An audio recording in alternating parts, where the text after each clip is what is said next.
And welcome to another edition of The End Zone. I'm Colby Daniels. Joining us this week is Gideon Hamilton with WWLS, The Sports Animal.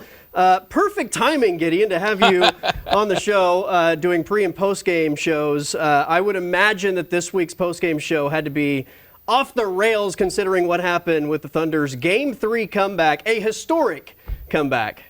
You would think so, wouldn't you? Or maybe everybody was asleep by the time that game ended. No, look, here's the thing. When you haven't seen something outside of one time in NBA history, obviously that's something to celebrate and be wowed by. But, Colby, nothing surprises me with this Thunder team anymore. They're incredibly resilient and incredibly skilled, and when they put themselves in holes this year, the few times that they have, they've seemingly always been able to work their way out of it, and we saw another example of that last night. A little bit of assistance that Memphis's best player goes down with injury, but defensively and offensively, for the Thunder, just a stellar second half, and that puts them in position to wrap up their first-round series and let the series that determines who they're going to face in the second round go a little bit longer, wear those teams down, so they'll be in a more advantageous position in round two. Feels like a pretty big fight between the Clippers and Nuggets as far as a second-round opponent. Hopefully that thing goes the distance and the Thunder get a little time to recover from, however long this Grizzlies series goes. I think we all expect that they're going to wrap it up in 4. It was a historic Game 1 win, right? Winning by 51 points, margin of victory. Historic comeback in Game 3. I don't know what is in store for us on Saturday, but I would imagine it's just got to be a win of some kind, right? Everybody's just going to be satisfied to just get this series over with and advance. Yeah, do what they need to do, and that's where the depth of this team looms so large. You've got, who is going to be your league MVP this year in Shai Gilgeous-Alexander, who certainly hasn't played up to his lofty standards in terms of shooting the basketball in the first 3 games, and you've had so many other players contribute, and that's something that I think has helped the Thunder out to the historic success that they had in the regular season. I think it's going to be great in the playoffs as well. They're not going to run 10 deep solid, but the 8 deep, 9 deep that they play and have played so far, all of those guys have played really well. Are you worried about SGA in this playoff run? I told people after the first 2 games, you have bad games, right? Like sometimes you just don't shoot the ball well. It happens. Game 3, I did have a small feeling of him like trying to force the issue at times. Again, I don't think it was a big issue, but it felt like he was just trying to make something happen when there were other plays to be made. I'm not worried. Are you No. like waving a concern flag or anything like that? No. The lid is not off the panic button. Okay. It's just poor shooting. A lot of these shots that he makes typically goes in. I fully anticipate he's going to reach that other gear at some point in the postseason. The one thing to keep an eye on him are the teams that are not afraid to really dig in to a trap and pick him up on ball early. Those are the teams that typically have success against the Thunder, not allowing him to even get a shot off and just having to trust his teammates. So that's something I would look for in some future series. Last year in the playoffs, obviously Shai was doing his thing. There was a lot of talk about the supporting cast and how much they need to elevate this postseason. You make some moves in the offseason to help the roster as well. How do you feel about specifically J-Dub and Chet? Both of those guys have been great to this point, but it's also the number 8 seed that you're facing. Sure. You've got a team that you match up extremely well with here in the first round. The second round will be a little bit different, but Jalen has elevated his game from where he was a season ago in the postseason. Chet Holmgren had a tremendous second half to Game 3. He scored 23 points and knocked down 5 3-point shots. I think for Chet, a lot of what he accomplishes in the playoffs are going to be matchup based, but just having him out there as a 7-footer, a guy that can protect the rim and shoot 3-point shots that you have to honor defensively as well, is just so valuable for this team. So I've been impressed with both of those guys' performances to this point. What is the biggest difference with this team and the team that was in the postseason a year ago as the 1 seed? Because I think for me, clearly the defense is on a completely different level, but I think also the depth and the amount of different lineups you can throw at anybody depending on what they're going to throw at you, right? You have so much lineup versatility with this group, and I think Alex Caruso really sets the tone for a lot of that. Well, I mean, it'd be easy for me to say the difference is Josh Giddey is not on this team, so you don't have anybody that you can hunt defensively if you're the opposition. And also you have a really big body that's creating extra possessions for you, a terrific on-ball and off-ball screen setter in Isaiah Hartenstein. And so these two additions have worked out perfectly, obviously, in the regular season, but they're so valuable in postseason play as well. This team is really made to perform well. There are just no discernible weaknesses on it. Last year, it was obviously size. It was obviously rebounding and rim protection, and they've really shored that up with the additions that they've made. I also think Caruso's defense and just, I think, hustle, if you will, has been contagious so far in the 3 games against the Grizzlies. When he's doing that, it seems like everybody else has sort of elevated. Yeah, completely agree with that. Everybody sort of takes motivation in performing on that end of the floor, and that's something that you see gradually raise throughout the postseason. But this team's done it since game 1. All right, we got to take a timeout. Gideon Hamilton with WWLS, the Sports Animal, is joining us. He's going to rejoin us later in the show to talk some OSU spring football, as a couple of quarterbacks have hit the transfer portal. Up next, it's Oklahoma gymnast Audrey Davis, 5-time national champion, joining us here on the End Zone. Welcome back to the End Zone. I'm Colby Daniels, and joining us is a very special guest, 5-time national champion Audrey Davis with OU Gymnastics. Audrey, we appreciate you making time in your busy schedule this week to join us. What's this last week been like for you? Well, thank you for having me. It's been absolutely amazing. I mean, we've had so many fun things that we've been doing this week, but it's just been a surreal experience being able to end my gymnastics career the way that we did. Does this one feel, I mean, sometimes they say you never forget your first. Sometimes it's, the last one is always the most special. This is not only the last one, but the final one, right? Like you're done. So how does this one compare to previous national championships?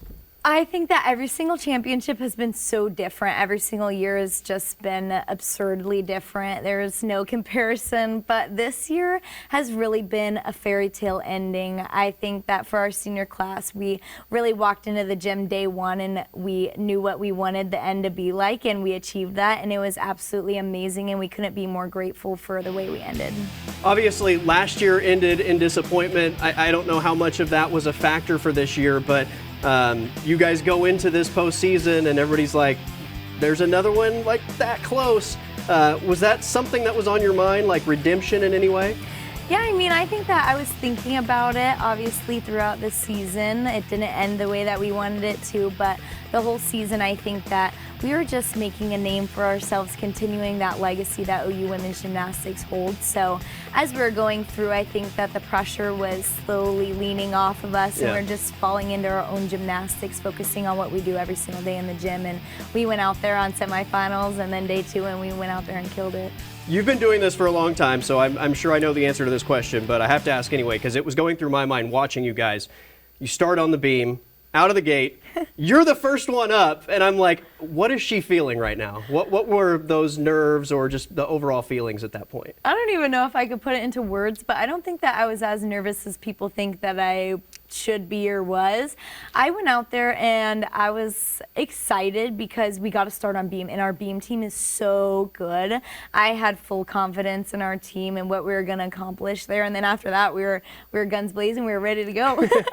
Was there a moment, I think, throughout Saturday where you guys, felt like, hey, we're in really good position to close this thing out, or do you try to block that out as much as possible? Because the lead kind of started to get up there pretty quick. Yeah, I mean, there are some people who watch the scores, some people who don't watch the scores. I like watching the scores throughout the meet. I like to know where we're at, where we're sitting in, the things that we can accomplish throughout the night. But I think that after beam, I was really comfortable with where we're at, but then after vault, we were like, oh, okay, we got this. We're going to bars. We are amazing at bars. Our bar team is just like hands down incredible. Every single person from start to finish knows exactly what to do, and we went out there and we had so much fun. It was so amazing. I think it was between the vault and the bars that the television broadcast went to a shot of you like hyping up the team. Yeah. What were you saying to the team at that point? Was it the bar talk maybe? I don't know. They were all surrounding you, and and you're like so intense, like into it.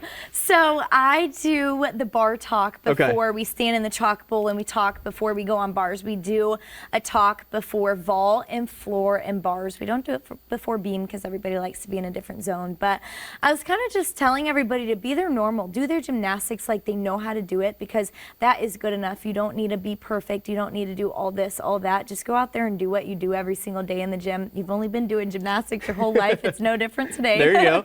There you go. So- Well, what is next for you as an individual? Yeah, I am going to finish my master's at OU and student coach this next year. I'm going to get my real estate license, and then hopefully I will coach collegiate gymnastics. That is awesome. I also hear congratulations is in order because you've been named a finalist for an award. Yes, the Honda Sports Award. That's very cool.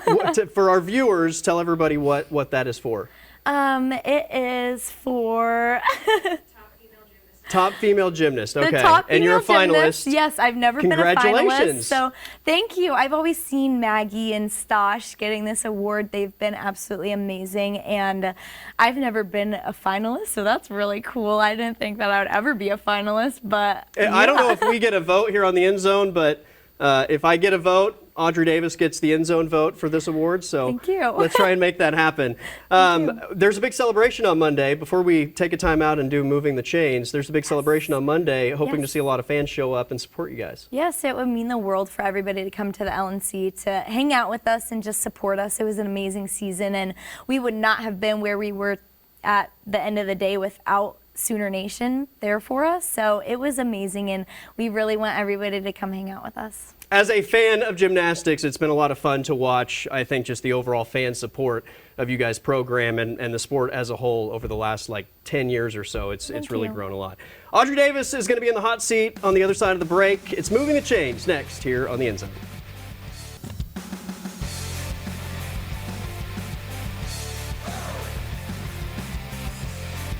Welcome back to the End Zone. It's time for everybody's favorite segment, Moving the Chains.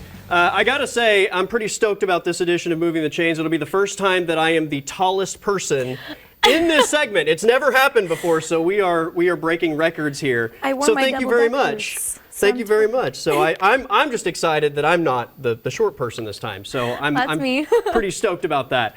I am the least accomplished person up here though. So 5-time national champion Audrey Davis is joining us as Oklahoma just wrapped up another national championship, number 7 for KJ Kindler in control of this dominant program. All right, so we put a twist on Moving the Chains this week. Instead of going for a first down and getting yardage, we're going to do 4 different, what do you guys call them? Events. Apparatuses. Yes. Apparatuses.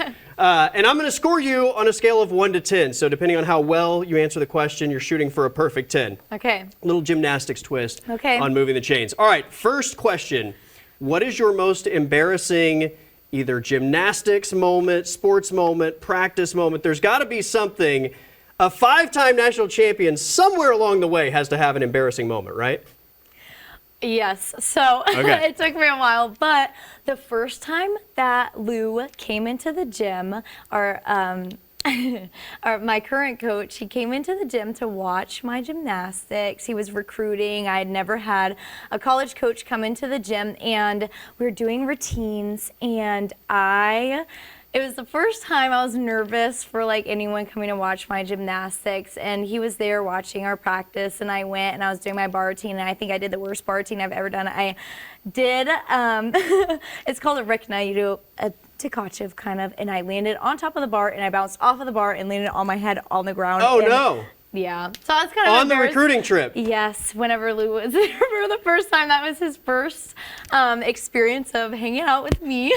You're like, welcome to the show. Literally, you're That's so all. welcome. Okay, you know what? That was good. We're off to a great start. I'm going to go 9.95 on that one. Okay. So solid score. You delivered. What a perfect 10, but we still have 3 questions to go. So question number 2.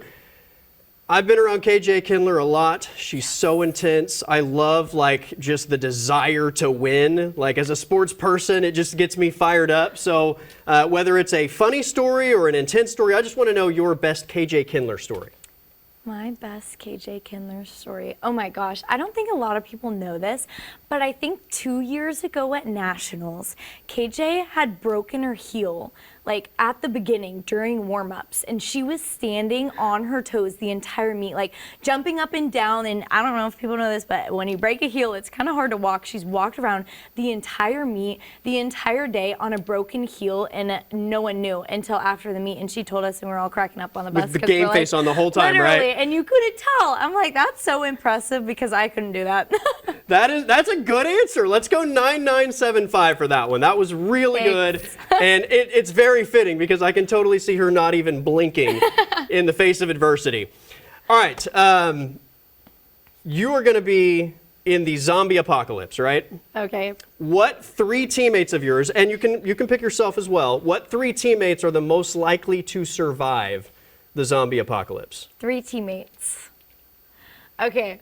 I'd have to say I want to be with Ava and Feta, because they would be the time ever. Like, they would have so much fun. And I think that, like, Feta grew up on a farm. Like, she's got this. Ava is an only child, but I think, like, when she needs to be there and ready to go, she's got it in the bag. And then I would have to say probably, I think Jordan. Okay. Because she's just got that face, like, she could help out. She knows how to, like, deliver. She knows how to when, do it. yeah. Yeah, she's got it. So those are my 3 people: Jordan, Ava, and Feta. All right, I'm going to give you a 10. Period. You got a 10, perfect 10 on the third. We still have one more to go. Okay, So okay. try to get 2. Okay. And don't got crash this. and burn on the final question. Okay. Does a straw have 1 hole or 2 holes? Oh gosh. Okay. We debated this on a family vacation recently for like 15 minutes, and everybody had a different answer. So, a straw, is there 1 hole or 2 holes? I think 2 holes, because that's like asking a question like if a t-shirt has 4 holes, like a t-shirt Okay, has so 4 see, I'm holding holes. this. It's just Yes. 1 continuous hole, though, right? Yes, it it has is. 2 openings, but it's still the same But hole. then if you have a long plastic, then you have to cut it twice to be able to have a hole at the top and a hole at the bottom. So it's 2. I don't like that. See, I don't like that logic. I'm glad you got a 10 on the third question, because you can't get a 10 on this one because it's 1 hole. 1 hole is the answer. Look, you made a really good case, so I'll go 9925. Okay. You made a that's good case enough. for it, but it wasn't a perfect 10. Audrey, we appreciate you joining us, Thank and let's you. do it again soon. Thank you. Audrey Davis joining us, OU gymnast, 5-time national champion. We'll wrap up the show with Gideon Hamilton talking OSU quarterbacks in the transfer portal next year on The End Zone. Welcome back for the final time this week. Gideon Hamilton with WWLS, the sports animal, rejoins us. Gideon, we're going to have you do maybe a bars routine to follow up Audrey Davis here in a moment. You were like the tough Russian judge. You were giving out some rough scores there. I gave a 10. I gave a 10. She got at least 1. She should have gotten a 10 on the last one. I can tell you that much. Absolutely not. I will not budge on my stance. But you know what? We'll have to debate that after the show.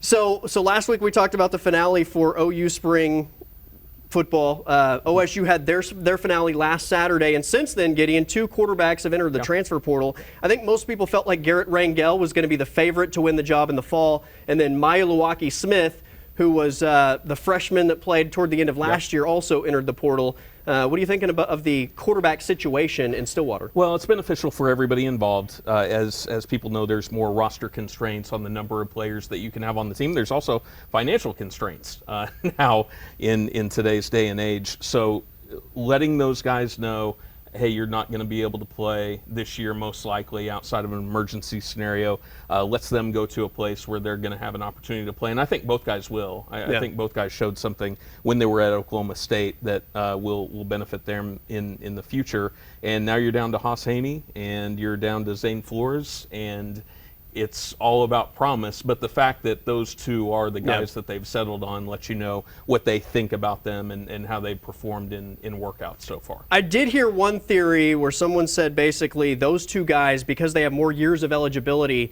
maybe get the benefit of the doubt over Rangel. I think you just have to go with the best guy, right? In this era of college football with the transfer portal and NIL, there's no guarantees beyond 1 season. There's no guarantees within 1 season, right? Yep. So I don't know how much I buy into that, but is that a factor in your mind? Particularly coming off of the season that they had a year ago. Right. You need to win as many games as possible, so they're going to bank on whoever performs the best. Now, there is a track record there, or lack thereof, when it comes to quarterback selection. But these guys are going to have a full-out quarterback battle going into fall, and we'll see who emerges. In terms of the rest of the squad, what are you hearing in terms of standouts or anything like that? I've been impressed with the work that the new staff has done, because it's brand new on both sides of the ball in the spring portal. Because early on, the initial portal, you're getting guys in from he played where, and now you're getting into some bigger schools. All right, we are out of time. We got to run. Gideon, thanks for joining us. Hopefully we're talking about a Thunder win next week. I'm Colby Daniels. Everybody have a great weekend.